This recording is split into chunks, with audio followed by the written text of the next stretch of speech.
អូសួស្តីបងប្អូន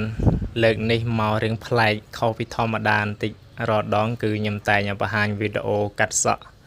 បង្ហាញពីការកាត់សក់ប៉ុន្តែលើកនេះខុសប្លែកនៅត្រង់ថាតូបរបស់ខ្ញុំគឺនៅតែបើកដដែលទេដោយសារតែវាមានសង្គ្រាមវាមានសលេងក្របផ្លោងមានយន្តហោះពីលើដំបូល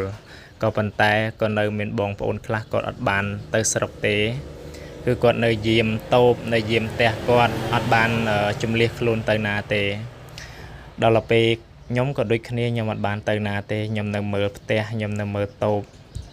សាច់ញាតិខ្ញុំគាត់ទៅអស់ហើយដោយសារតែមានក្មេងមានចាស់មានស្រីអញ្ចឹងទៅយើងត្រូវជំលះទៅអញ្ចឹងខ្ញុំអ្នកទទួលបន្ទុកខាងយាមផ្ទះហើយនឹងមើលតូបមើលអីកុំឲ្យគេកោះគេអីអញ្ចឹងទៅហើយថ្ងៃនេះមានសង្គ្រាមហើយក៏នៅតែមានភ្ញៀវមកកាត់សក់ទៀតដែលពួកគាត់សិតតែជាអ្នកចិត្តខាងដែរទេហើយនឹងមួយខ្លះក៏មកពីឆ្ងាយដែរប៉ុន្តែគាត់អត់ត្រូវទៅណាក៏រកកន្លែងកាត់សក់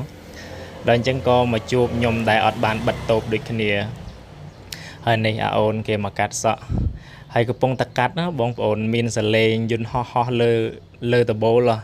ហើយនឹងមានសលេងគ្រាប់ផ្ទុះប៉ុន្តែនៅឆ្ងាយទេមិននៅចិត្តទេប៉ុន្តែយើងអាចស្ដាប់ឮ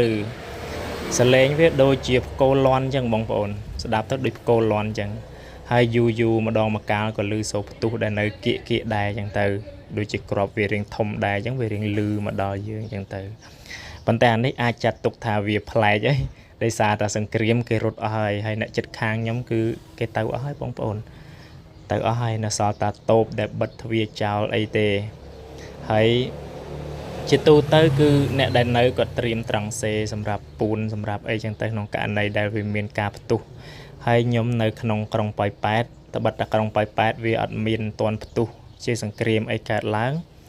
ក៏ប៉ុន្តែគឺសង្គ្រាមគឺនៅចិត្តនឹងក្រុងប៉ោយប៉ែតមែនតើដោយសារតែវាលឺមកដល់បងប្អូនប្រហែលជា15គីឡូឬក៏20គីឡូអីពីប៉ោយប៉ែតទេអញ្ចឹងនៅប៉ោយប៉ែតគឺខ្មែរយើងជំលះចេញទៅអស់ច្រើនមែនតើបងប្អូនហើយមានអ្នកចិត្តខាងខ្លះហ្នឹងក៏គាត់ផ្ញើកន្លែងឲ្យយើងជួយមើលជួយអីចឹងទៅយើងក៏បែងចែកគ្នាអ្នកនៅយើងជួយមើលគ្នាចឹងទៅណាអ្នកណានៅអ្នកនឹងជួយមើលគេចឹងទៅហើយខ្ញុំណាអត់បានគេងនៅតូបទេដោយសារតែគ្រួសារក៏មានផ្ទះ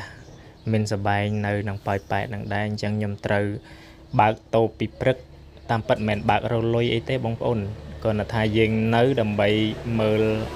ស្ថានភាពតូបទៅកុំឲ្យមានអ្នកណាមកកោះមកកវែលអីចឹងទៅ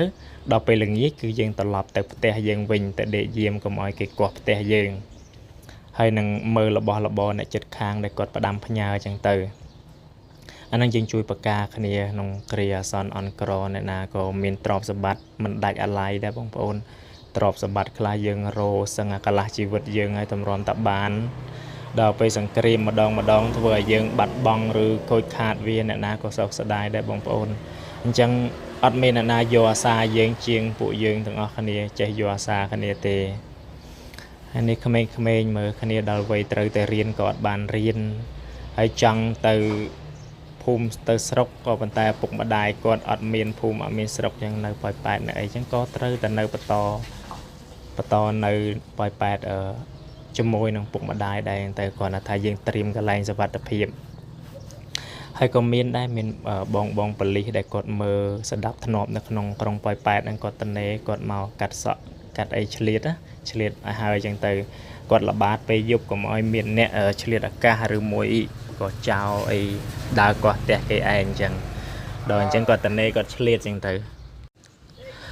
អញ្ចឹងពាក្យថាសង្គ្រាមនេះវាមិនស្រួលទេបងប្អូនអើយយើងត្រូវបដូរទីតាំងទៅរកកន្លែងសុវត្ថិភាពក៏ប៉ុន្តែស្អីដែលយើងពិបាកនឹងដើរចេញគឺទ្រព្យសម្បត្តិរបស់យើងដែលយើងខំកសាងមកខំបដួចផ្ដើមមកទាំងវេទនាតម្រាំតែយើងបានអញ្ចឹងយើងមិនងាយទេមិនងាយនឹងបោះបង់វាចោលទេអញ្ចឹងជំរឿសរបស់ខ្ញុំដែលខ្ញុំគិតថាល្អគឺយើងគួរតែជំលះក្មេងជំលះមនុស្សស្រីឬក៏មនុស្សចាស់ឲ្យគាត់ចេញឲ្យអស់ហើយទុកតែអ្នកដែលនៅមានកម្លាំងហើយមិនបាច់ទុកច្រើនទេទុកតែម្នាក់ពីរនាក់បានហើយឲ្យគាត់នៅយាមនៅមើលការខុសត្រូវនៅផ្ទះសម្បែងរបស់គាត់អីចឹងទៅ